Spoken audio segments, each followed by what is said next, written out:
Here is what my Photoshop looks like when I open it up, and this is a 2:3:5 aspect ratio template that I use when I'm storyboarding on films. In the template, you can see, as soon as I open it up, there's 3 layers here on the right. I have this gray bar, which is where I write my dialogue. I've got a ready-to-go blank layer, and then I have a white background. And if you notice, the gray bar here and the white background, those layers are locked so that I don't accidentally draw on them. The other thing I want you to notice when I work in Photoshop, I try to get rid of all the tools and windows and things that I don't use. Color you'll use every once in a while in storyboards, but not that much. I've got layers here, and then I've got this tab, which is called layer comps. And this is the real star of the show in terms of storyboarding, and I'll show you how to use that. So I only ever use 3 brushes when I storyboard, and you can see them here in my tool presets. Tool presets are basically just saved brushes that you've created. So the first brush I use here, these two are actually the same, is just a basic sort of pen marker brush that sort of gives me thick and thin lines as needed, especially if you blow it up.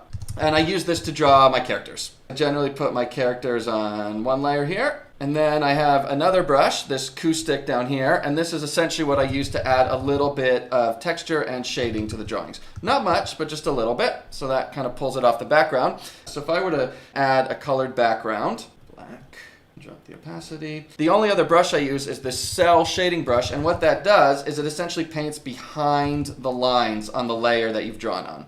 So that allows me to fill in my character with white. And those are the only 3 brushes I use. Again, I'm all about speed, economy, and workflow, just making things as easy as possible. I don't want to be sitting here trying to select different brushes to give me different textures. Unless there's something very specific you need to sell in a storyboard, I would advocate for just using as few tools as possible so you can draw fast.